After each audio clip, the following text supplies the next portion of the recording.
J'ai consacré à cela pas mal d'heures et de soirées, de journées de ma vie. Et beaucoup de ces couples sont toujours ensemble aujourd'hui? Il y en a. Il y a des couples que j'ai aidés à traverser des tempêtes, que j'ai aidés à durer dans leur amour malgré de grandes épreuves. Et c'est toujours une grande joie dans ma vie. Et vous l'avez fait uniquement pour éviter le divorce? Je l'ai fait parce que quand on s'est marié, surtout si on s'est marié dans le Seigneur, il y a intérêt à tenir compte de la réalité et à rester ensemble. Et puis aussi l'enjeu des enfants. Parce que les grands oubliés, quand même souvent dans les divorces, ce sont les enfants qui sont parfois, pas toujours, mais qui sont quand même assez souvent victimes de ce différend que les parents règlent par un divorce, mais ça la laisse parfois les enfants en panne. Je voudrais vous faire réagir à une affirmation. On entend parfois des traditionalistes, y compris dans votre église, dire que la femme est faite pour être au foyer et élever les enfants. Qu'est-ce que vous pensez de ça? Je pense que c'est pas juste de dire cela. Je suis partisan de dire qu'il y a une grâce de la féminité qui n'est pas identique à la grâce de la masculinité. Vous voulez parler des aspects morphologiques, quoi, du fait de pouvoir faire des enfants? Il y a cela, mais il y a aussi des qualités de cœur propres à la femme. C'est quoi? La capacité de la tendresse, même dans les situations. Moi, ça m'a bouleversé une fois d'avoir vu à la télévision des scènes de violence terribles liées à des guerres. Et je voyais au milieu de tout ça une femme qui montrait son enfant presque comme un saint sacrement. Ça vous paraît inné, ça, alors qu'il y a des femmes aussi qui n'arrivent pas à élever convenablement leurs enfants, et parfois il se passe des drames aussi? Je ne parle pas de tous les cas individuels, mais il y a une grâce de la femme qui est très précieuse. Mais ceci dit, une femme peut, et c'est très heureux, peut jouer un rôle extrêmement important de la vie politique, de la vie sociale, de la vie des entreprises. Donc je ne désire pas du tout que l'on confine la femme dans un rôle... Foyer, non. Non, mais la femme au foyer mérite un très grand respect. Je suis de ceux qui pensent que ce serait peut-être intelligent de rémunérer également les femmes qui, pendant un certain temps, font le choix d'exercer un travail éminemment précieux pour la société, qui est l'éducation des enfants. Un vrai métier, en quelque sorte. Mais c'est plus qu'un métier, mais c'en est un qui mérite d'être reconnu également comme tel. Oui, le journal Le Soir a fait une grande enquête sur les catholiques la semaine passée. Il y avait un chiffre, 65% des catholiques sondés étaient favorables à l'euthanasie. Est-ce que vous n'avez pas l'impression d'être en rupture face à la majorité des catholiques? Bon, il y a une marge d'erreur, 4%, mais enfin voilà, 65%, c'est un gros chiffre. Peut-être bien évidemment. Qu'est-ce que veulent dire les gens quand répondent à une question aussi courte? Parce que euthanasie signifie étymologiquement bien mourir. Alors, si c'est l'art de bien mourir, je suis pour l'euthanasie en ce sens-là. Mais si on entend par euthanasie faire directement et en quelques minutes faire mourir quelqu'un activement, là, je manifeste du recul. Ça veut dire qu'il y a une large adhésion de la société et des catholiques à l'idée de pouvoir choisir sa mort, choisir la manière dont on veut mourir. On ne peut pas détailler tous les cas d'euthanasie. Dans les conditions de la loi, au moins. Quand on souffre à mort. Eh bien, il y a actuellement quand même, dans l'immense majorité des cas, des solutions alternatives qui permettent de ne pas souffrir d'une manière qui compromettrait la dignité, qui permettent même dans les cas extrêmes, par la sédation, de déconnecter la conscience juste le temps qu'il faut pour surmonter une crise de l'organisme. Il y a d'autres manières de rendre la mort digne que l'euthanasie. Donc il y a 65% de gens qui pensent cela, j'en tiens compte. Mais je me souviens que du temps de Mitterrand en France, il y avait une majorité de Français qui étaient favorables. C'est un sujet tout à fait différent. Ne me faites pas dire que ma comparaison est une identification.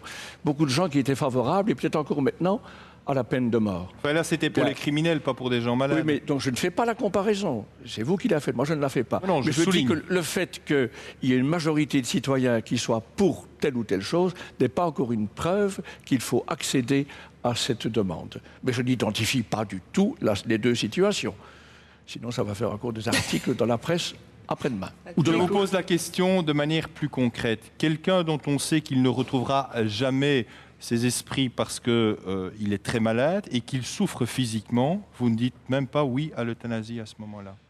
Je dis oui à des soins palliatifs très performants qui permettent aujourd'hui de rencontrer cette situation sans pratiquer la mort directe. Vous savez que l'émission s'appelle Répondre à la question, donc quoi qu'il arrive, quel que soit le cas, c'est toujours non à l'euthanasie.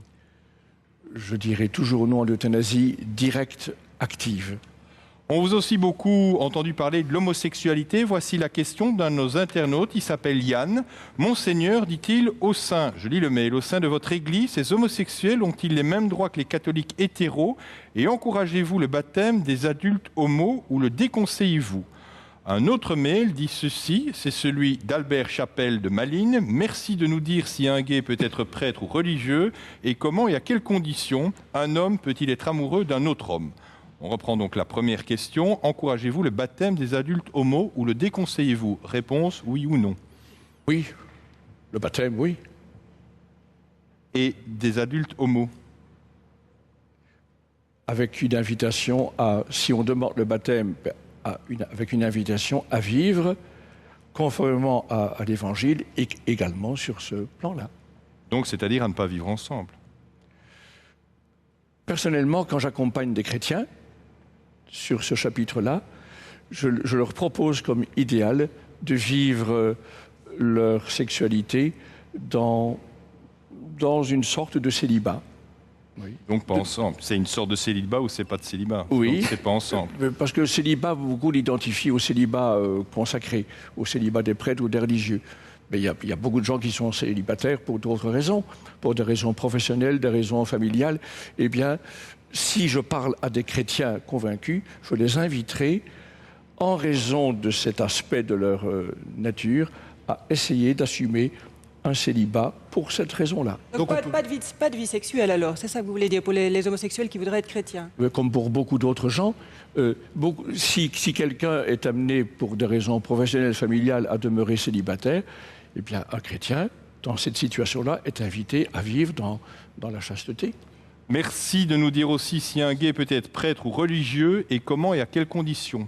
Nous n'appelons pas au sacerdoce des hommes qui auraient cette tendance profondément enracinée. Pourquoi? Parce que dans le fait d'être prêtre joue un rôle très important le fait d'être homme et d'être père. C'est pas par hasard qu'on ordonne des hommes et pas des femmes. C'est pas parce que les femmes seraient moins méritantes, moins généreuses, moins compétentes. C'est parce que le prêtre, il est là aussi pour rendre présent le Christ époux de l'Église. Et donc si quelqu'un n'est pas au clair sur sa masculinité et sur le sens de la paternité, c'est risqué pour lui. On peut être un homme homosexuel et être très clairement se sentir masculin. Et père d'ailleurs aussi. Avec quand même une discordance par rapport au sens normal de la paternité. Donc la réponse ici, c'était de nous dire si un gay peut être prêtre ou religieux. Votre réponse est non. Elle est non. Ceci dit, je reconnais qu'il y a des prêtres qui ont été ordonnés tout en étant homosexuels et qui ont très bien géré ou gèrent très bien leur homosexualité en la vivant dans la chasteté. Christian. Et justement, il y a des situations qui sont connues dans l'archidiocèse de Malines-Bruxelles. Sous votre prédécesseur, le cardinal Danneels a dû gérer un certain nombre de ces dossiers, notamment d'un abbé qui s'appelait l'abbé Borromans. Et puis, finalement, le cardinal a fait preuve d'une certaine mansuétude à son égard. Et aujourd'hui, Borromans a de nouveau une paroisse du côté de Tirlemont. Est-ce que vous allez le maintenir ou est-ce que vous allez...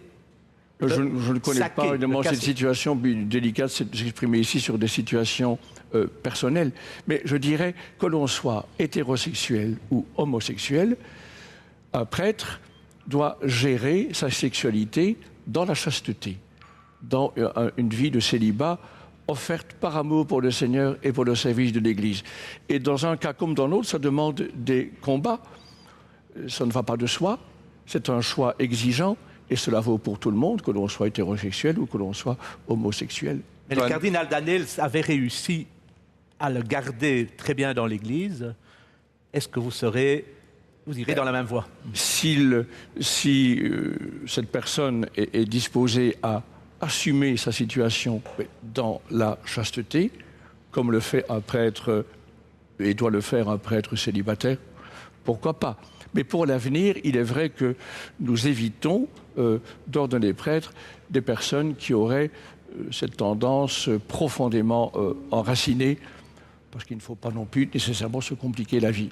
Finalement, et une fois pour toutes, votre dernier mot sur l'homosexualité, on ne va pas y passer toute l'émission, mais c'est une maladie ou pas? Moi, je n'ai pas encore compris. Ah, je me prononce pas. Votre point de non, vue. Elle n'est d'ailleurs plus répertoriée comme une maladie, cette tendance.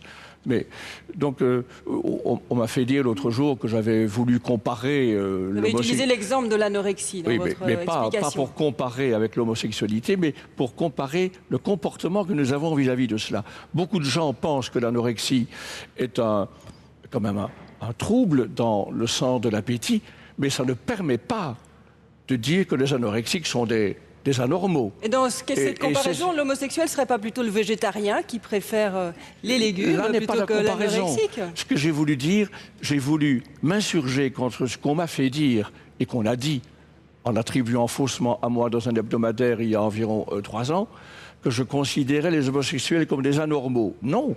Mais vous parlez d'un développement anormal. Alors, est-ce que vous ne jouez pas un peu sur les mots? On a un développement anormal, mais on n'est pas un anormal. Si on a une maladie, alors on a la maladie, mais on n'est pas malade. C'est là que mon exemple était éclairant. Quelqu'un qui est anorexique a un certain trouble de l'appétit, mais ce n'est quand même pas pour autant une personne Un végétarien, anormale. pas. Un végétarien, non, ça c'est un... Est-ce que ce ne serait pas la meilleure comparaison plutôt par rapport à l'homosexualité, si vous voulez faire dans le culinaire? Non, parce qu'être végétarien dépend d'un choix libre. Et homosexuel, pas? Peut-être dans certains cas, je vais vous poser la question de manière choix, beaucoup plus basique, et comme ça, on va peut-être en terminer avec ce chapitre. Les homos, vous les aimez ou vous ne les aimez pas? Bien sûr que je les aime. Et j'ai eu et j'ai toujours d'excellents contacts avec certains qui le sont. Et même un contact... Donc vous comprenez qu'ils puissent vivre ensemble si vous les aimez?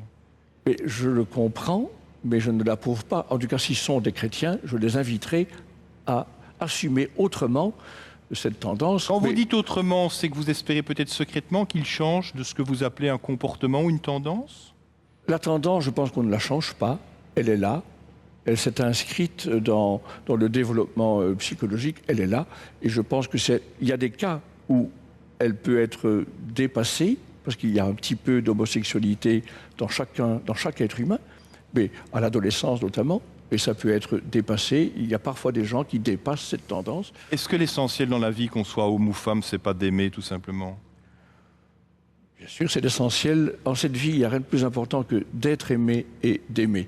Y compris si on est un homme, mais un autre homme. Mais pas n'importe comment. Alors voici un mail qui dit ceci. Entre mon premier et deuxième enfant, j'ai fait pression sur ma femme pour qu'elle pratique une interruption volontaire de grossesse. Chacun connaît la condamnation ferme de l'Église catholique en la matière. Ma question donc, dit cet internaute, vais-je aller en enfer? J'accueille très régulièrement des personnes qui ont vécu l'avortement. Et je leur tiens toujours un langage d'espérance. D'abord de compréhension, parce que souvent, les femmes qui ont avorté ont été objets de pression. On leur a fait entendre, si tu ne le fais pas passer... Il y a des femmes qui décident spontanément. Il y en a qui le décident spontanément, mais il y en a aussi beaucoup qui subissent des pressions. Parfois dans l'autre sens aussi, d'ailleurs. Oui, mais également dans le sens de l'avortement. Donc d'abord un langage de compréhension. Les femmes ne sont pas toujours les premières responsables de cette décision de l'avortement. Mais une femme ne peut pas-elle disposer de son corps librement? De son corps, oui, mais pas de celui de l'enfant qu'elle porte. Mais elle le porte dans son corps. Oui, mais c'est une autre personne qui est en elle. Tout de suite? C'est une autre personne tout de suite? À partir de quel moment? C'est une autre personne, mais qui est une personne, on est une personne dès le début, mais une personne évolue, bien sûr. Vous n'êtes pas maintenant exactement ce que vous étiez quand vous aviez 6 mois, mais c'est quand même vous. C'est la même personne, mais à un stade différent de son développement.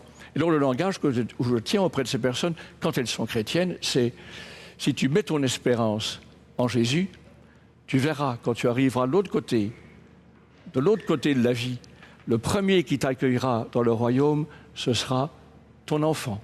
Et il t'appellera en te disant « Maman ». Et toi, tu le prendras enfin, vraiment pour ce qu'il était, ton enfant. Et Ça, ce c'est sera une merveilleuse C'est pas un peu réconciliation. culpabilisant d'emblée si vous dites ça à une femme enceinte qui est dans un doute au départ, de lui dire votre enfant vous accueillera en vous disant maman, alors que Non, je peut-être... parle des gens qui ont vécu déjà l'avortement. S'il s'agit de personnes qui sont confrontées à un problème De choix. de grossesse difficile avec la tentation de l'avortement, je les conduirai plutôt auprès de personnes qui les aideront à assumer cette situation, qui même parfois, en cas d'extrême nécessité, leur proposeront, si elles le veulent bien, d'adopter un enfant qu'elles ne pourraient pas assumer. Prenons un cas concret. L'année passée, au Brésil, un archevêque a excommunié la mère d'une enfant de 9 ans qui était enceinte de jumeaux suite à un viol. L'archevêque a voulu aussi excommunier l'équipe médicale. Le Vatican avait d'abord, enfin certains au Vatican, montré leur accord. Puis il y a eu toute une polémique. On est revenu là-dessus. Mais je voudrais savoir votre avis. Voilà un cas très concret. Est-ce que oui ou non, la mère de cet enfant a fait une erreur en conseillant à sa fille, de 9 ans, violée, enceinte de jumeaux, de se faire avorter? Il y a un dossier très complexe qui est sur cette affaire. D'abord, cet archevêque n'a pas dû excommunier, parce que c'est automatique, l'excommunication pour avortement. Donc il n'avait pas à prononcer une peine. Alors, Disons qu'il a voulu le faire. j'ai Il est intervenu, entendu, voilà. j'ai entendu et lu pas mal de choses sur cette question. Et il semble qu'il y a eu aussi beaucoup de pression exercée par un certain milieu sur cette mère pour qu'elle se fasse avorter. Et j'ai lu... Il fasse que- avorter sa fille, pour qu'on comprenne.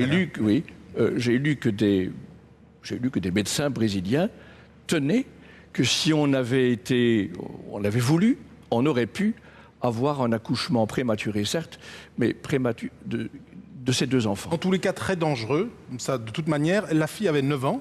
Elle était enceinte de jumeaux suite à un viol. Voilà, un cas très précis. Je veux dire, est-ce que là, quand même, malgré la doctrine de l'Église, on ne peut pas se dire que l'IVG est la meilleure des solutions? La fille a 9 ans. Elle n'est manifestement pas prête à être mère ni à porter un enfant. Il y avait peut-être encore d'autres pistes à explorer.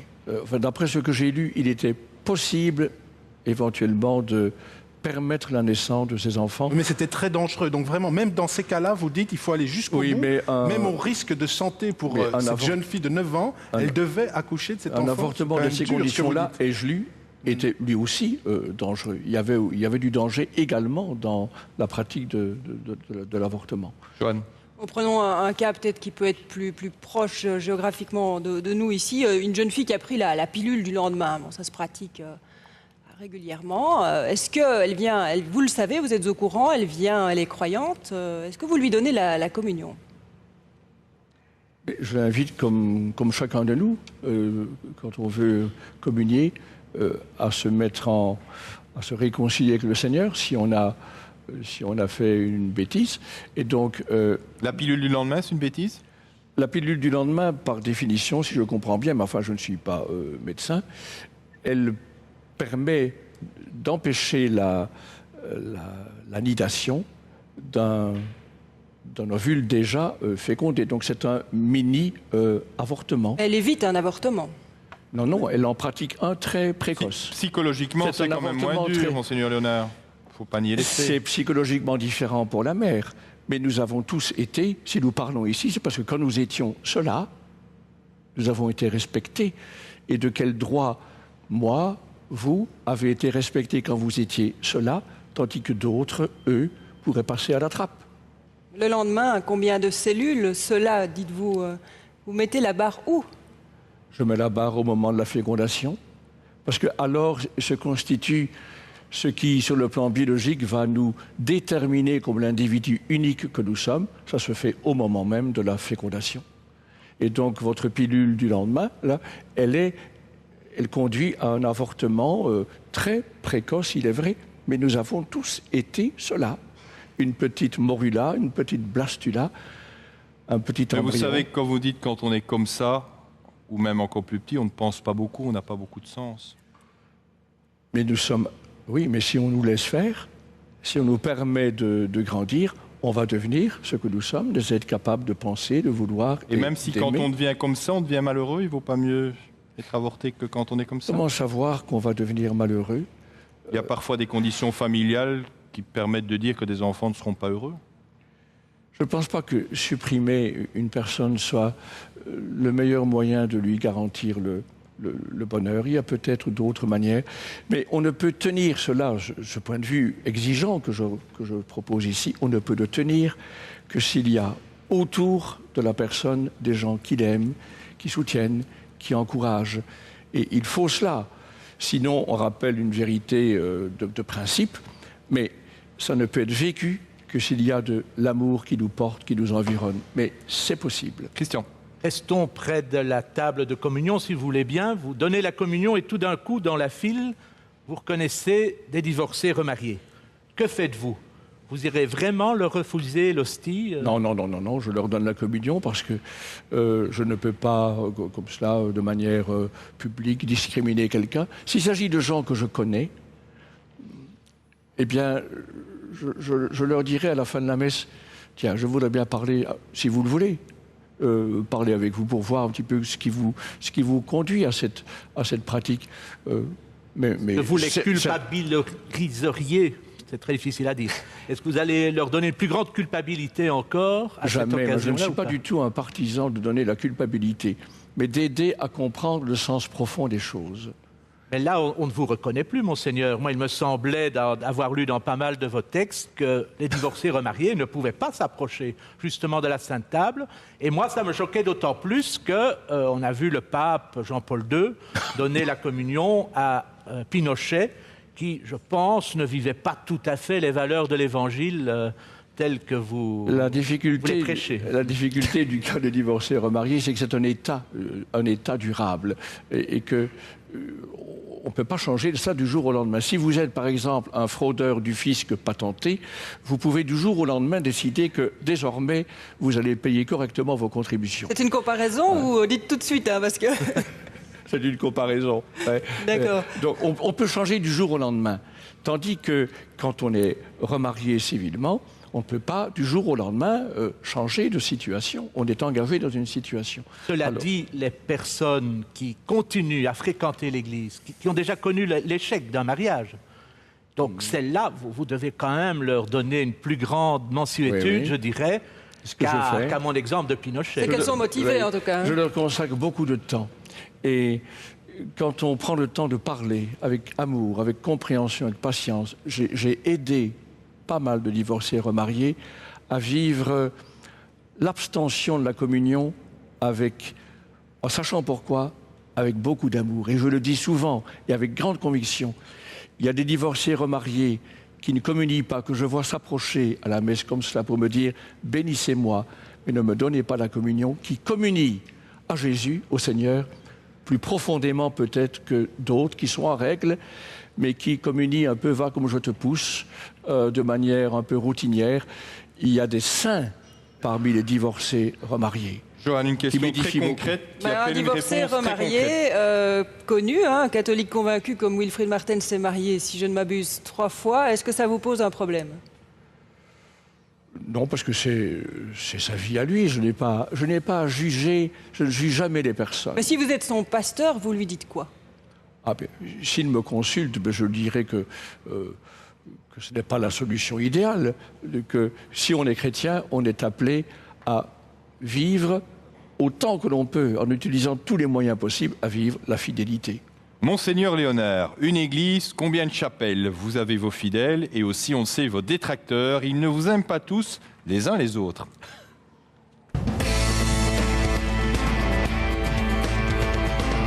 Vraiment, Père très saint, il est juste et bon de te rendre grâce, toujours et en tout lieu. Les pauvres ne seront pas moins pauvres parce que Monseigneur Léonard est là. Donc je ne crois pas que ça change énormément, mais c'est vrai qu'on en parle. C'est la divinité des chrétiens, conduis la vie. Toi qui règnes, pour les siècles des siècles. C'est pas avec Léonard que demain, les divorcés auront droit au sacrement.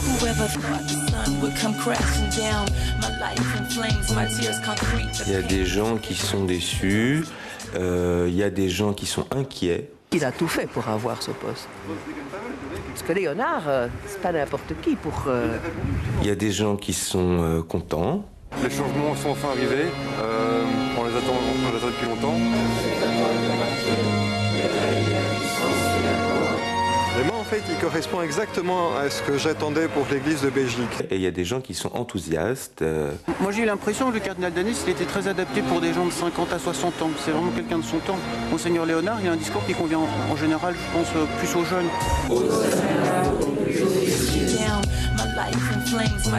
Il a dans sa façon de dire les choses une sorte de certitude, des certitudes très fortes. Et je crois qu'on n'aime pas trop les gens qui ont des certitudes trop fortes. Je suis très très déçu aujourd'hui, mais voyons, il se pourrait qu'il révèle un autre visage que celui qu'on a connu jusqu'à présent. Enfin, il ne faudrait pas faire de la Leonardo-mania, je ne sais pas, comme on a fait de l'Obamania.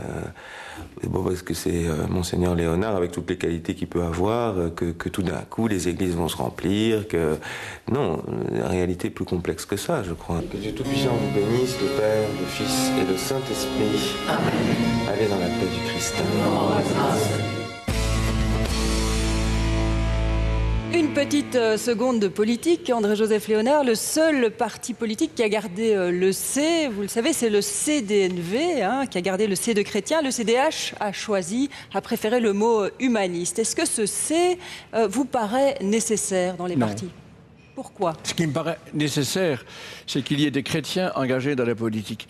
Mais qu'il y ait un parti qui porte une étiquette chrétienne explicite, c'est possible. On a l'exemple également en Allemagne, aux Pays-Bas, mais ce n'est pas indispensable et ça comporte peut-être certains avantages, mais aussi quelques inconvénients. Avantage, c'est quoi ? Avantage, c'est qu'il y a des gens qui, explicitement, veulent être porteurs dans la vie politique de certaines valeurs qui sont inspirées de l'Évangile. Pourquoi pas ? Mais les inconvénients, c'est que s'il y a un parti qui porte cette étiquette, il risque d'avoir une confusion, un amalgame entre l'Église et ce parti politique. Et ça peut être nocif et pour le parti et également pour l'image de l'Église. Donc, je ne dis pas non, ça peut exister, ça existe d'ailleurs, mais ce n'est pas la seule formule possible. En France, par exemple, vous n'avez pas de parti qui est explicitement chrétien, mais vous avez des chrétiens qui sont présents et très activement dans différents partis. Justement, la politique et l'Église, c'est aussi une question d'image aujourd'hui. Alors, si on vous proposait de faire une campagne avec un homme politique, ou une femme politique, que choisiriez-vous sur votre affiche ?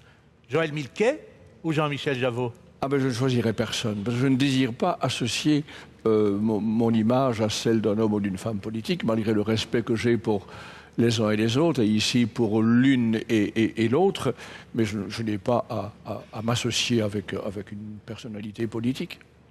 Justement, Jean-Michel Javot a fait une déclaration assez remarquée. Oui. C'est contesté aussi dans le soir de ce week-end, où il a dit, pendant 2 pages, pourquoi il était catholique, pourquoi il croyait, pourquoi il communiait, etc. Ça vous a fait plaisir, ce genre de confession publique ? Ça m'a édifié quand même, parce qu'il a fait preuve de courage. Parce qu'il va peut-être payer un petit peu les conséquences de cette... Vous pensez qu'il va payer les conséquences ? Peut-être. Ou gagner d'autres électeurs.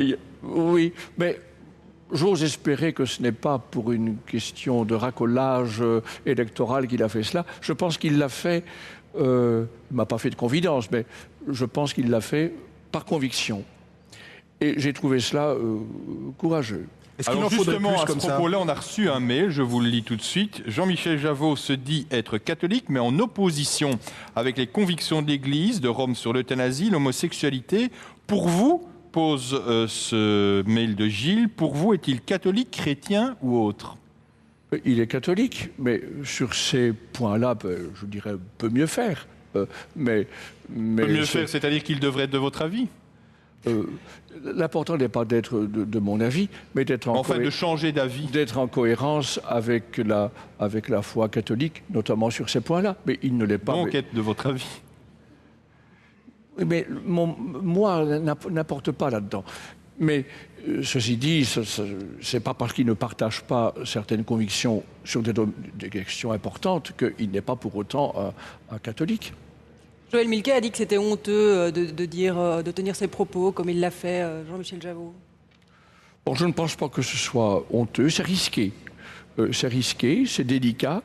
Parce que c'est rare qu'un homme ou une femme politique aille si loin dans l'affirmation de ses convictions personnelles. Encore que, dans un style différent, Herman Van Rompuy ne se cache pas, lui non plus, de dire ses convictions chrétiennes. Il vous posera une question d'ailleurs tout à l'heure, Christian Laporte. Oui, en fait, pour revenir un peu au fond, quand le PSC est devenu le CDH, est-ce que vous auriez succombé à la tentation de rejoindre le CDF, c'est-à-dire les chrétiens démocrates francophones qui avaient été fondés par des dissidents, par des militants plus romains que rouges de l'ancien PSC. Alors, bon, eux étaient quand même très forts dans une certaine ligne ecclésiale. Est-ce que vous les auriez soutenus?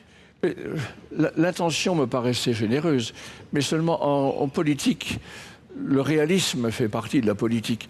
Et alors, je pense que ça n'a pas beaucoup de chance en Belgique de lancer un parti confessionnel à ce point-là. Ça va faire un tout petit pourcentage. Donc, du point de vue du calcul stratégique, ça ne me paraît pas un choix porteur d'avenir, même si certaines convictions étaient tout à fait remarquables. Aujourd'hui, du côté francophone, quel est le parti qui vous paraît le plus compatible avec votre idéal chrétien? Plusieurs. Mais il y a toujours du bon partout.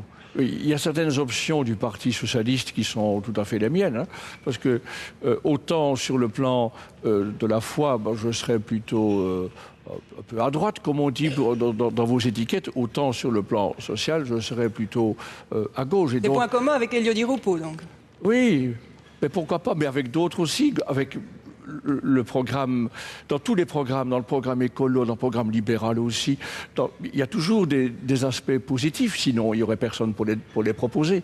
Vous avez estimé dans un journal néerlandais, le Catholic Nieuwsblad, qu'il fallait que les francophones renoncent à tout complexe de supériorité. Ça veut dire quoi, ça?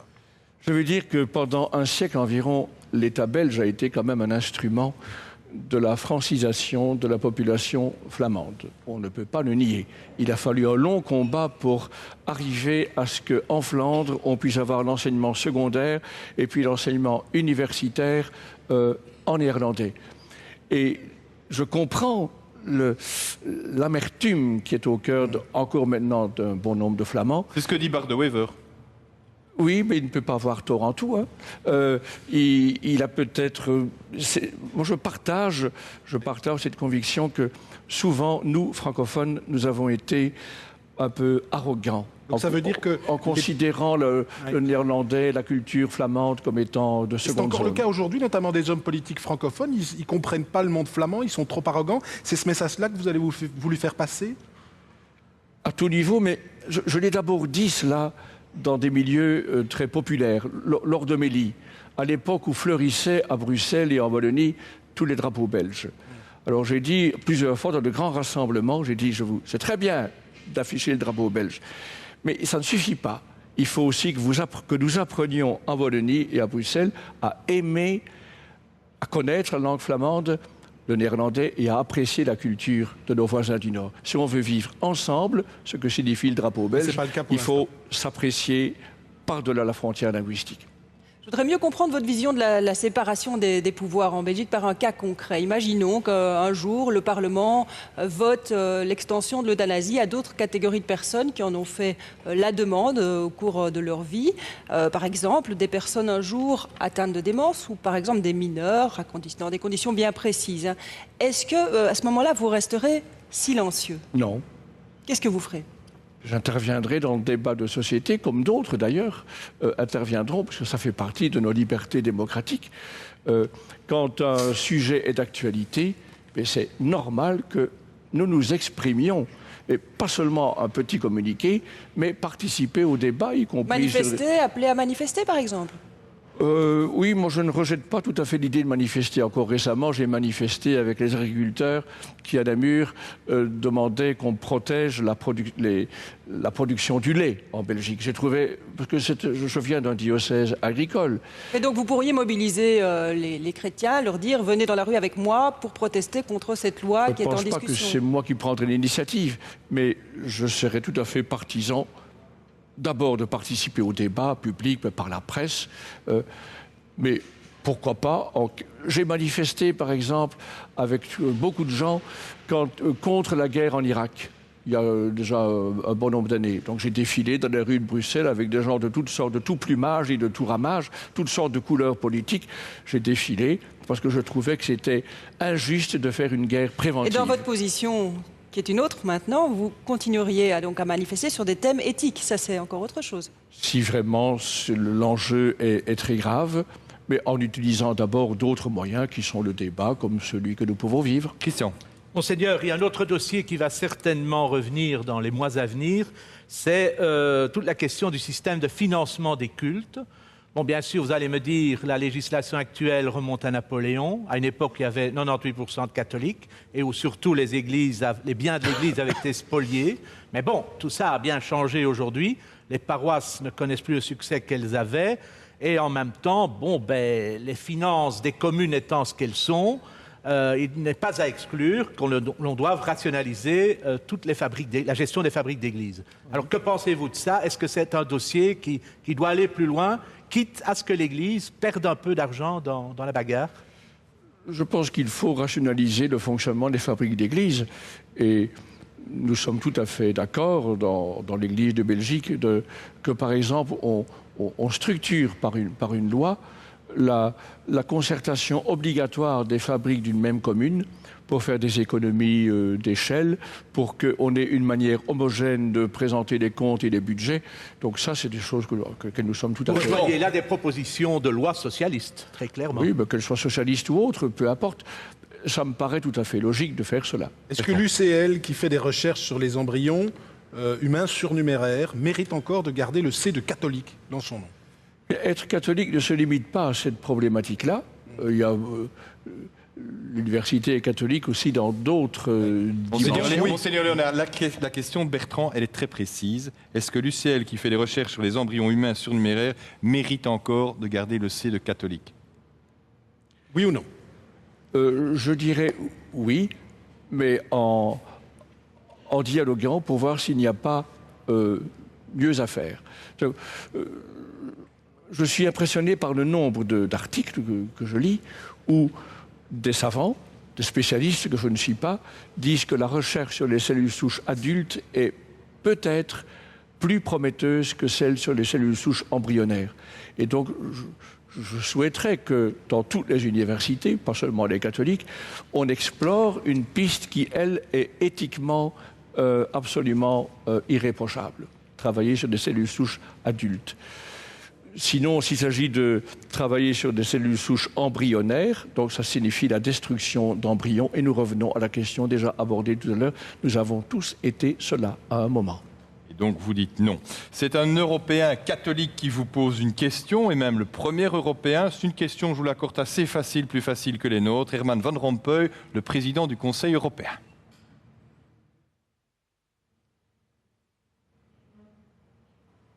Monseigneur, comment peut-on reconnaître un chrétien dans la vie de tous les jours? Selon moi, il doit avoir des qualités positives. L'enthousiasme, l'espoir, la joie de vivre, le pardon. Et vous, qu'en pensez-vous? Je pense que toutes les vertus qui viennent d'être mentionnées par M. Van Rompuy sont évidemment des vertus que l'on peut vivre comme chrétien. Vertus cardinales. Ce sont des vertus morales, en tout cas importantes, mais seulement j'espère que les laïcs les plus pointus, j'espère que les francs-maçons vivent aussi la joie de vivre, la solidarité, etc. Ce n'est pas un monopole chrétien. On est chrétien quand on vit vraiment de Christ. Quand on n'est pas seulement adepte de certaines valeurs qui sont présentes dans l'Évangile, mais qui sont présentes aussi ailleurs, mais quand on a une communion de vie avec Dieu à travers la personne de Jésus. C'est ça qui fait un chrétien. Justement, en tant que chrétien, est-ce que vous ne vous posez jamais une question face à une catastrophe d'une telle ampleur comme Haïti? Est-ce que Dieu existe vraiment? Bien sûr. J'ai beaucoup parlé de ça ces derniers jours dans mes rencontres avec les chrétiens, en disant, mais comment est-ce que vous vous situez par rapport à cela? Parce qu'il n'y a quand même pas 36 hypothèses, hein. Il n'y a pas 36 manières de se situer. Comment mettons ensemble l'affirmation que le monde est créé par Dieu avec tant de malheurs, tant de catastrophes, et d'autre part la foi en un Dieu bon et tout-puissant. Eh bien, il y a Votre réponse? Ma réponse, c'est que Dieu ne veut pas ça. Donc je suis très désireux qu'on remette à l'avant-plan un point de la foi catholique qui est actuellement presque entièrement occulté, qui pourtant est présent dans le Nouveau Testament, à savoir que le monde dans lequel nous sommes n'est pas le monde tel que Dieu l'a créé, mais un monde abîmé dès l'origine. Donc il n'est pas très efficace, si même il existe. C'est-à-dire que Dieu le supporte pendant un certain temps. Et non seulement il le supporte, mais il le porte. S'il n'y a pas ce point-là de la doctrine, s'il n'y a pas Dieu fait homme qui, dans la détresse, la solitude, endure, porte ce monde et est présent justement là, dans sa détresse, je trouve impressionnant que Jésus soit mort en poussant le cri que tant de gens ont dû pousser à Haïti ou à Liège ou à d'autres endroits. Jésus est mort en criant « Mon Dieu, pourquoi m'as-tu abandonné ?» Mais vous comprenez que des Haïtiens se disent que Dieu n'existe pas après ce qu'ils vivent. Je pense qu'eux ne pensent pas tellement cela. Je suis impressionné par leur foi ardente. Peut-être certains qui doutent. Oui, il y en a certains, mais c'est tout à fait normal. Alors le monde, c'est aussi des conflits sociaux. Hein, on l'a vu avec InBev. Vous, comme patron de l'Église, vous vous projetez naturellement vers quel camp quand il y a des conflits sociaux comme cela? De quel côté penche Du côté de ceux qui sont menacés de perdre leur emploi, d'être victimes de délocalisation. Les ouvriers. Ah ben bien sûr. Bien sûr.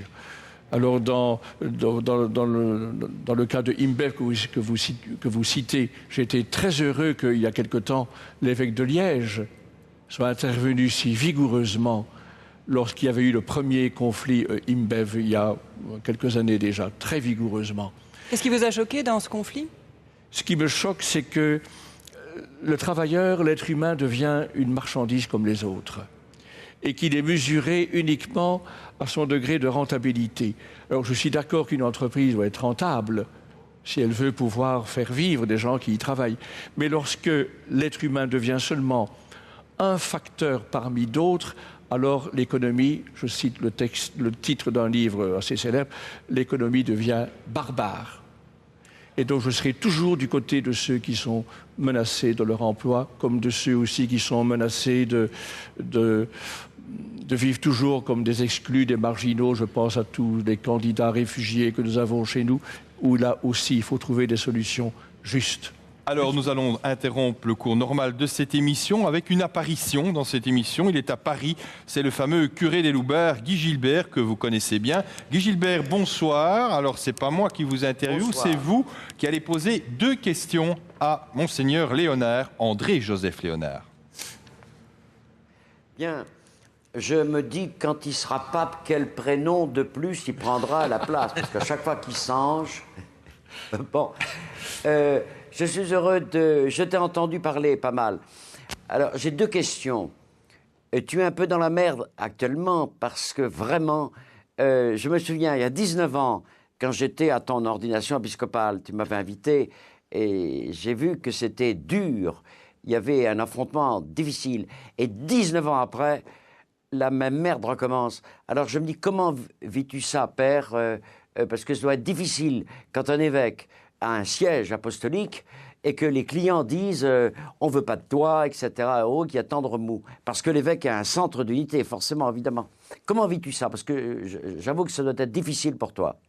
Je le vis peut-être trop paisiblement, mais je le vis relativement paisiblement. Mais c'est vrai que je l'ai déjà vécu il y a 19 ans, mais depuis lors, beaucoup de choses se sont arrangées et bien arrangées.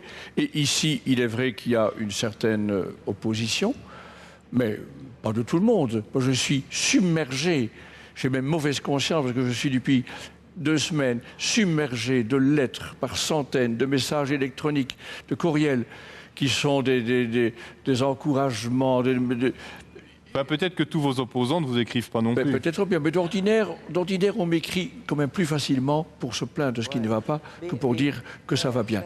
Et donc, tu te dis quand même, pourquoi je suscite ça, voilà. Pourquoi? Tu dois te poser la question. Pourquoi tu suscites, et 19 ans après, ça recommence. Pourquoi tu suscites ça?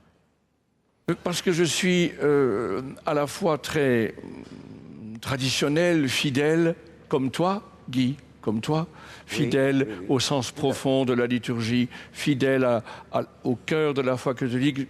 Nous aimons l'Église, toi et moi. Alors, que je sois tout cela, et en même temps très proche des gens dans ma manière de me comporter, je pense que c'est un peu énigmatique, ça suscite des réactions, mais à tout prendre, je préfère, Guy, les réactions à l'indifférence. Le pire serait que je sois nommé archevêque de Malines-Bruxelles et que ce soit le calme plat. Vous pensez à Monseigneur Danel? Vous pensez à Monseigneur Danel? Non, je ne pense pas Guy du tout à Gilbert, lui. une autre question. Non, Père, tu te souviens quand même, et ça, c'est l'archevêque, l'évêque, c'est le centre d'unité. C'est ça, tu dois faire l'unité. Bon, effectivement, il y a des gens qui t'aiment pas, d'accord, ok, mais tu dois faire l'unité. Et comment tu peux faire l'unité maintenant que tu as une place beaucoup plus importante que Namur. Namur, il y avait quelques Flamands, quelques Wallons et quelques vaches, mais là, maintenant, tu as tout le peuple belge. Comment tu vas faire l'unité? Comment tu vas réussir à le faire? Ah, ça, je ne sais pas si je vais réussir. Mais en tout cas, ce que je vais faire, c'est un peu ce que j'ai fait à Namur, c'est aller beaucoup sur le terrain. Surtout ne pas rester trop dans mon bureau, mais consacrer beaucoup de temps pendant l'année à aller visiter les gens là où ils vivent. Et quand on apprend à se connaître, il y a beaucoup de choses qui se nuancent. Puis je dirais aussi à ta question, le disciple n'est pas au-dessus du maître. Jésus, on ne se compare pas à lui, mais on est quand même un petit peu ses disciples. Jésus, il est venu pour l'unité.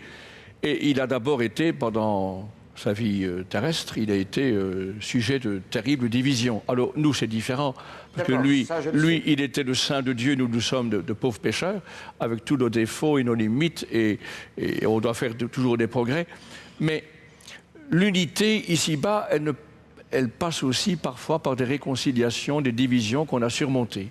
Voilà, on ne va pas vous laisser dialoguer tous les deux. Guy Gilbert, en tout cas, merci d'être intervenu. Merci d'avoir posé nos questions. Comment multiplier les croyants? Faut-il, pour remplir les églises, recruter ailleurs? Autrement dit, récupérer les fameux déçus qui sont partis, passez-moi l'expression, croire ou voir ailleurs. Tous les chemins mènent-ils à Rome pour sauver l'Église catholique? C'est la question.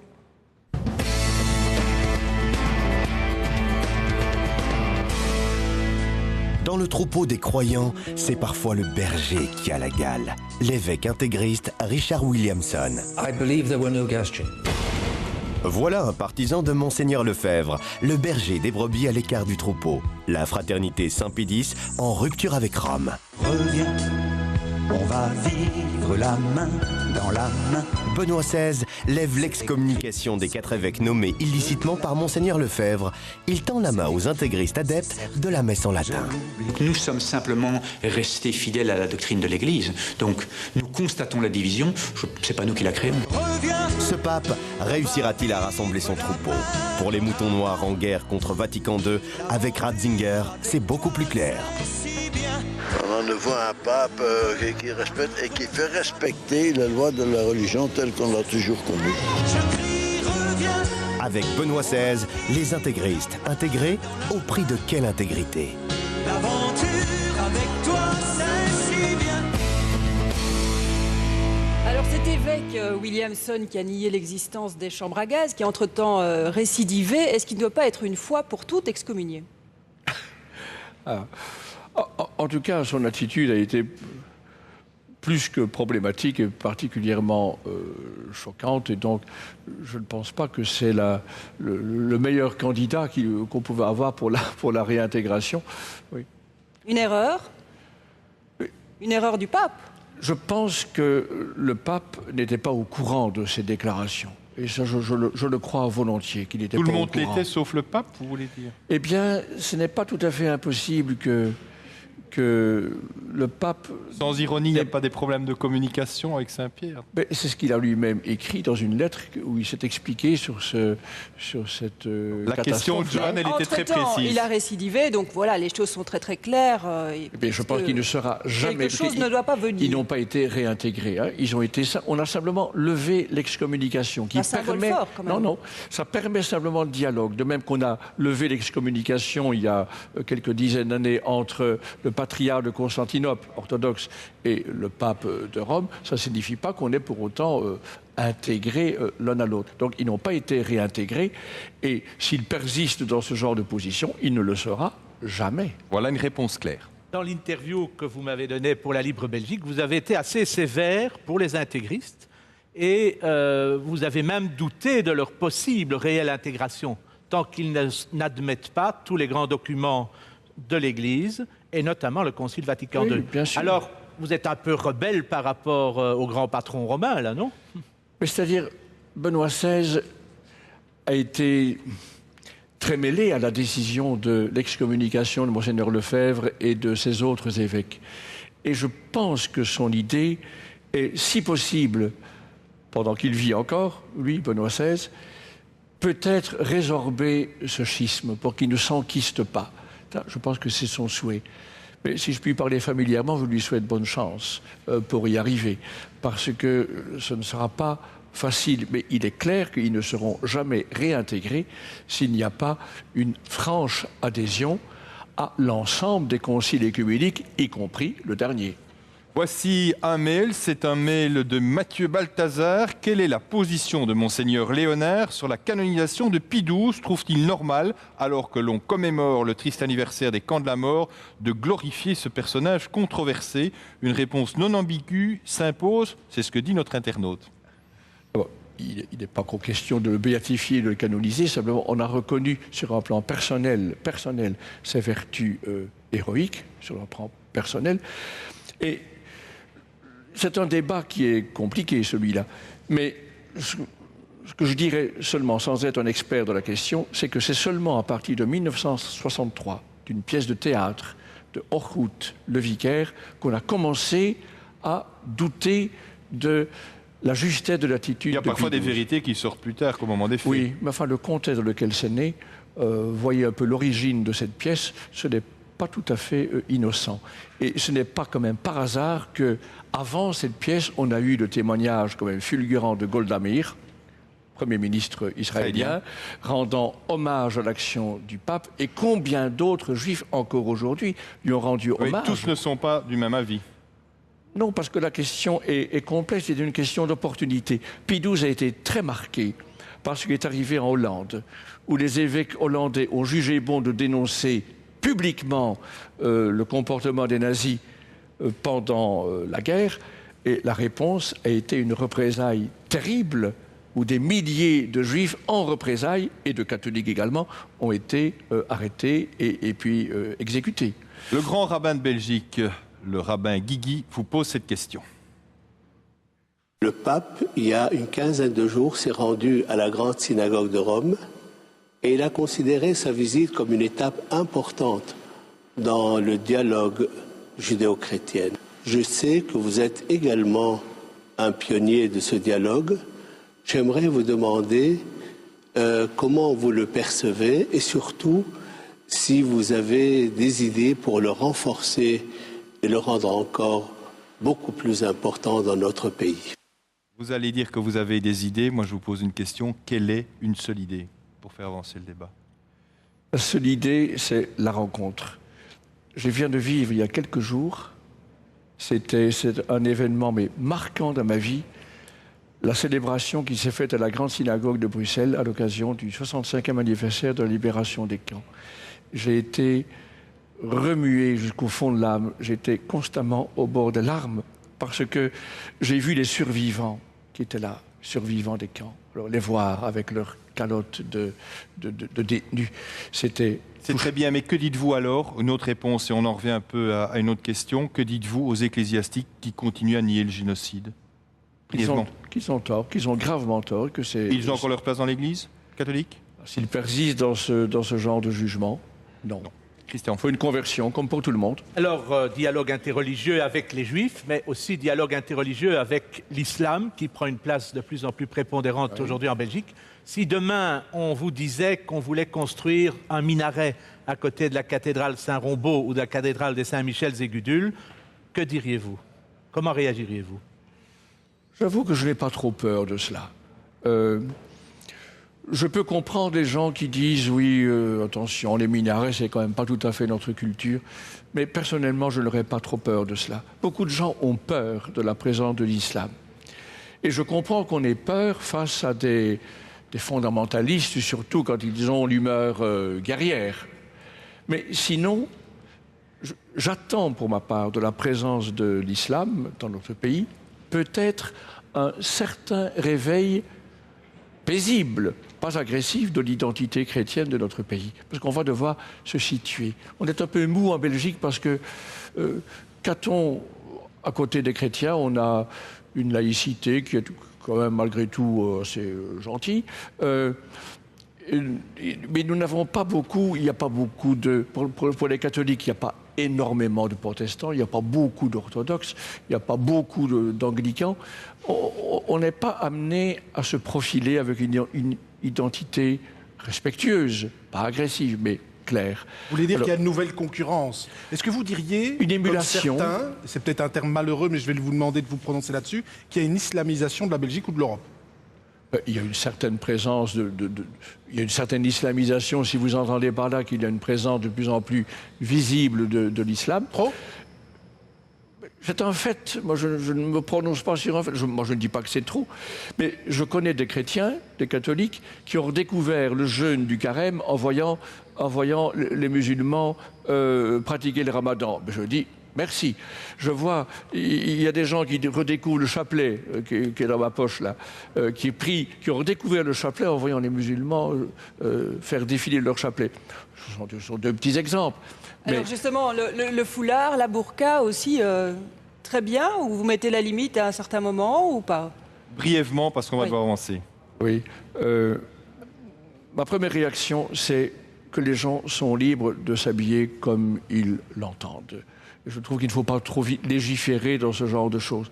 Sauf si, évidemment, quelqu'un se promène partout entièrement voilé, ben, ça pose un problème de sécurité publique. Mais sinon, qu'on me laisse porter mon col romain, qu'on laisse des religieuses porter leur voile, et qu'on laisse les gens qui veulent porter le voile le porter. Ma réaction serait plutôt libérale dans cette matière-là. Question précise de Bertrand et réponse précise, j'espère, de vous. L'Église a eu affaire ces dernières années à de nombreux cas de pédophilie. Le dernier en date, c'est en Irlande, hein, presque 15 000 cas révélés par une commission d'enquête en Irlande. Comment est-ce que vous expliquez ces très nombreux cas de pédophilie au sein de l'Église catholique? Pourquoi ce phénomène? Je pense que c'est lié à d'abord à l'évolution individuelle de certaines personnes. Je pense que c'est lié peut-être à une église où on se croyait peut-être un peu trop permis, qui était trop dominante. En tout cas, je n'incriminerais pas du tout, pour expliquer cela, le célibat des prêtres. Ah non? Non, parce qu'on ni l'abstinence non plus, parce qu'on sait bien que la majorité des cas de pédophilie se déroulent dans le climat familial, dans le milieu familial. Alors, s'il fallait en conclure, donc c'est le mariage qui détraque les gens. Oui, en valeur absolue, mais bon, parce qu'il y a beaucoup plus de gens, évidemment, mariés, etc. Non, en tenant compte des proportions. Même en tenant compte des proportions, c'est apparemment au sein de la famille que ça se passe le plus. C'est pas une raison pour dire c'est la famille qui les détraque. C'est à l'intérieur de l'évolution personnelle de l'individu que ça se passe. Qu'on l'on soit célibataire ou que l'on soit marié, le problème n'est pas lié d'abord à l'état de vie. Cherche prêtre désespérément. Pour vous venir en aide, eh bien, l'équipe de Répondez à la question a réalisé ce spot.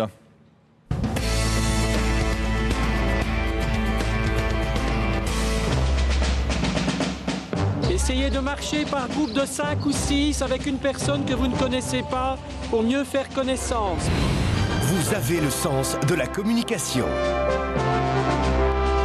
C'est Jésus qui appelle et puis il faut qu'il y ait un répondant. Il n'appelle pas beaucoup alors pour le moment. Il appelle énormément. Vous aimez partager votre enthousiasme. L'Église est une formidable multinationale. Le célibat n'est pas un problème pour vous. Il y a des vocations belges, c'est clair que Dieu appelle. Devenez prêtre.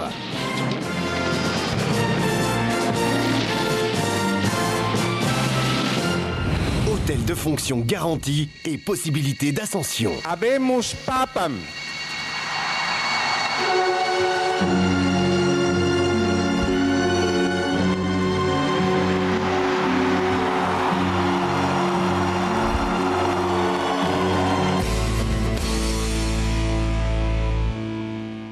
Si vous voulez plus de prêtres dans l'Église catholique, pourquoi ne pas renoncer au célibat? On sait bien que c'est quand même un gros frein. Le problème aujourd'hui n'est pas d'abord le célibat, même si ça joue parfois, mais le problème est de s'engager à long terme pour toute la vie au service de l'Église.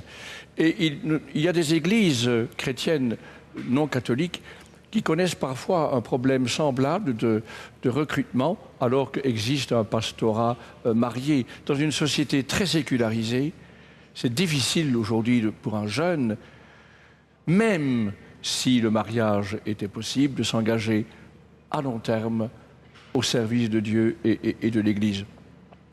La difficulté n'est pas d'abord dans le célibat. Christian.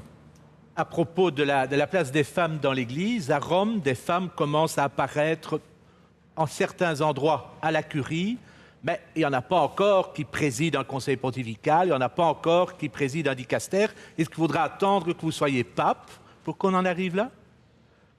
Ça, ce serait garanti sur facture, alors. Eh bien, je pense que c'est très bien et qu'on peut aller beaucoup plus loin. Il y a une série de fonctions dans l'Église, de responsabilités qui ne sont pas liées étroitement au fait d'être prêtre. On peut très bien diriger un dicaster, une congrégation, on dirait en langage politique un ministère à Rome, sans être prêtre. Vous allez donner l'exemple comme archevêque bientôt à Malines-Bruxelles?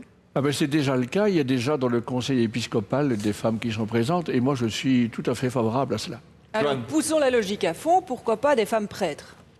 Mais parce que, je l'ai déjà dit tout à l'heure, parce que être prêtre, c'est pas seulement une fonction, c'est aussi une présence symbolique. Le prêtre rend présent le Christ. Et la femme ne peut pas faire ça. Y compris le Christ comme époux de l'Église. Toute la Bible joue très fort sur la complémentarité du masculin, du féminin. Je ne vous comprends pas. On ne vous comprend pas très bien. Marie a quand même joué un rôle important dans la religion. Bien plus important que les prêtres. Marie, c'est Marie qui résume en elle le sang de l'Église. La question de Joanne, est-ce qu'il n'est pas temps que des femmes deviennent prêtres? Non, parce que... Est-ce que ce n'est pas inévitable à terme, à un moment donné, d'ouvrir sa pensée à ce type de changement? Je ne dis pas qu'on ne peut pas réfléchir à la question, mais ayant réfléchi, je réponds non. Et pas du tout parce que j'estimerais que les femmes seraient moins compétentes, je l'ai dit tout à l'heure. Si je devais mesurer l'ordination à la générosité, à la compétence, j'ordonnerais surtout des femmes, sans exclure les hommes pour autant. Mais dans la Bible, Dieu aime son peuple comme un homme, une femme. Et saint Paul dit très clairement, le Christ aime l'Église comme un époux son épouse. Alors dans le rôle symbolique du Christ époux, un homme est plus à sa place qu'une femme dans le rôle du Christ époux. On sent que là-dessus, vous ne changerez pas beaucoup d'avis. Voici maintenant notre séquence des 7 péchés capitaux.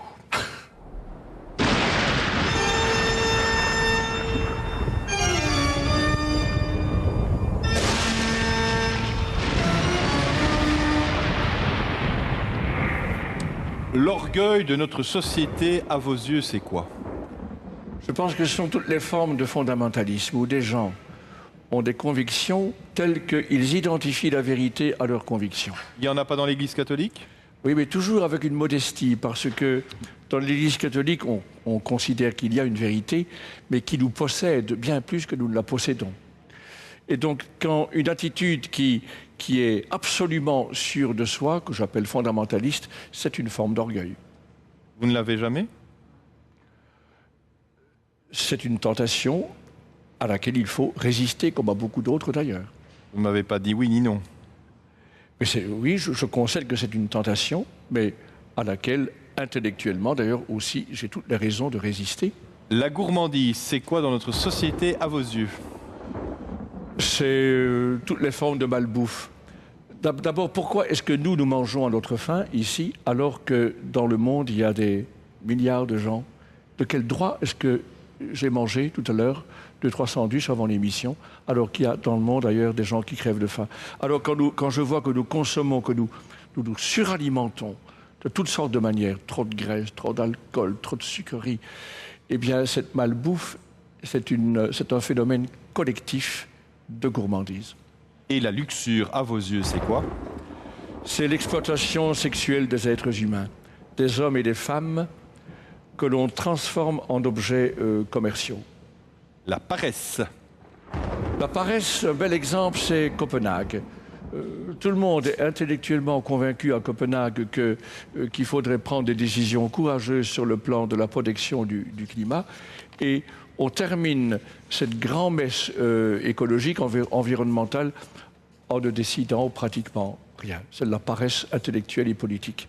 Autre péché capital, l'envie.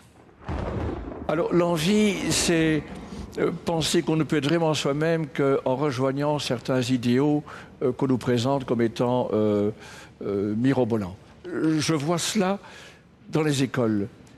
Une chose qui m'a beaucoup marqué dans ma visite des écoles, c'est que des jeunes viennent me dire « Je suis obligé de suivre une certaine mode dans mon école. Si je n'ai pas tel type d'habit, tel type de vêtements, je vais me faire exclure. » Et donc on convoite, on est plein d'envie de porter telle marque pour ne pas être déconsidéré. Je trouve triste que des jeunes soient acculés à cela. La colère? Alors la colère, ce que j'éprouve parfois de l'indignation, je donne un exemple. J'ai entendu il y a quelques semaines un journaliste de la RTBF, je pense, quand on parlait beaucoup de la grippe H1N1, dire attention, le plus important, ce sont les mesures d'hygiène. C'est que se laver souvent les mains, c'est éviter les grands rassemblements. Sinon, disait ce journaliste très sérieusement, la distribution tout azimut de masques ne va pas résoudre le problème et risque même de l'aggraver. Vous laissez tomber la conditionnelle et vous retenez uniquement de ce qu'il a dit, la distribution de masques augmente les risques de... Alors ça, il va se faire lyncher pour avoir dit ça.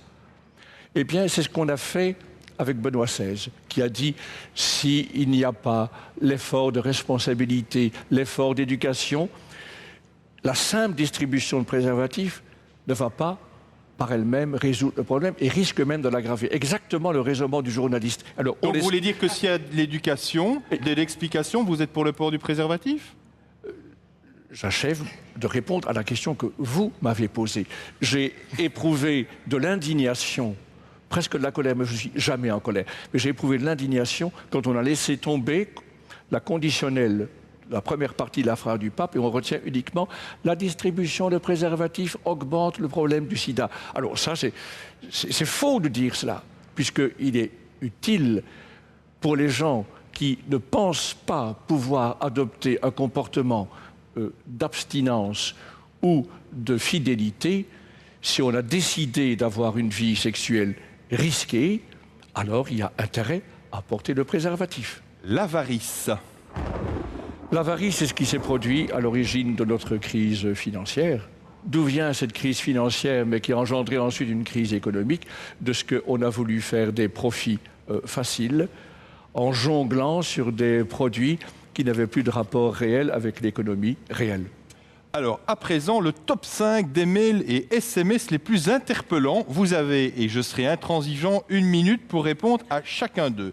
Monseigneur Léonard est contre l'euthanasie, il se mêle l'avortement, le préservatif, la contraception, l'homosexualité. Mais que pense-t-il de certains actes de pédophilie dans l'Église? Le plus de mal possible. Et chaque fois que j'ai été confronté, rarement, à ce problème-là dans mon diocèse, je suis intervenu de la manière la plus énergique possible. Vous les avez dénoncés à la justice? Je recommande toujours aux victimes de s'adresser à la justice. Que pensez-vous, dit cet autre mail, de la franc-maçonnerie? C'est signé Didier. Je la connais très peu. J'ai eu l'occasion quelquefois de participer à des rencontres où j'étais invité par des personnes d'une loge maçonnique. Et si je reçois des invitations semblables à l'avenir, je serais très désireux de répondre positivement pour apprendre à mieux connaître cette réalité qui est pour moi un peu mystérieuse quand même. Monseigneur Léonard donnerait-il des consignes de vote ou appellerait-il à manifester en rue comme les évêques espagnols face au gouvernement Zapatero? Jamais de consignes de vote. Quant à organiser des manifestations nous-mêmes, je pense que ça peut se passer en Espagne. C'est dans le tempérament peut-être et la culture du pays. En Belgique, je me vois mal provoquer moi-même une manifestation, mais je serais disposé à en rejoindre certaines et en encourager certaines. Des jeunes prêtres, dit ce mail, sont payés par l'État alors qu'ils passent tout leur temps à la fac. Plus généralement, est-il normal que les pouvoirs publics n'aient pas droit de regard sur l'argent qu'ils donnent à l'Église? Tout à fait, et nous devons veiller, et nous veillons dans nos diocèses, à ce que ceux qui sont rémunérés par l'État accomplissent une fonction paroissiale, peut-être pas à temps plein, mais accomplissent aussi une fonction paroissiale. On va encore parler argent. Les églises sont vides. N'est-il pas souhaitable de salarier des laïcs, dont des femmes, pour faire revivre notre Église, dit, je suppose, ce catholique? Je ne pense pas que c'est simplement en engageant du personnel. Je crois que le plus important pour revivifier l'Église, c'est d'avoir des lieux vivants où on vit du Seigneur et qui rayonnent. Ce n'est pas du racolage qu'il faut organiser, mais c'est permettre à un témoignage de rayonner. Merci, vous avez tenu ce fameux pari de répondre en 1 minute, en tout cas à ces questions-ci. On va maintenant découvrir non pas le résultat du sondage, mais de l'enquête lancée en tout début d'émission. La nomination de Monseigneur Léonard est-elle une bonne chose pour l'Église catholique? 62% de oui, 38% de non. L'Église catholique doit-elle s'adapter à la société moderne? 60% de non, de oui, 40% de non. Monseigneur Léonard ferait-il un bon pape? 40% de oui, 51% de non. Un commentaire, Monseigneur Léonard? C'est plutôt gentil comme simili-sondage. Je ne m'attendais pas à quelque chose d'aussi encourageant. Mais... Pour être pape? Non, je pense surtout à la première question. On vous retrouve tout de suite, mais uniquement sur le web avec Hubert Mestré, un web un peu particulier qui est animé par vous dans quelques instants. Oui, François, alors au menu, qu'y a-t-il? Nos internautes ont réagi en permanence pendant l'émission. Alors on va inviter Monseigneur Léonard à venir avec nous décortiquer un peu les réactions des internautes. Et puis comme Monseigneur Léonard est très connu sur le web, on a un invité qui va lui à son tour décortiquer le site de Monseigneur Léonard. La fin de cette émission sur la Une Télé. Vous pouvez la suivre sur le www.rtbf.be et je remercie tous ceux et toutes celles qui ont participé à cette émission, qui me l'ont aidé à présenter. À très bientôt, à tout de suite sur le web. Je vous en prie, on y va.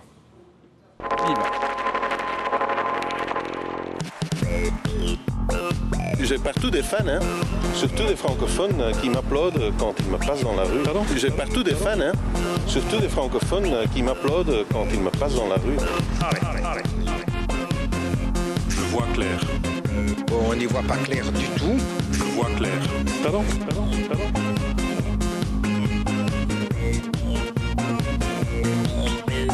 Mes bien chers frères, mes bien chères sœurs, répondez à la question continue sur Internet. Retrouvez-nous sur le www.rtbf.be.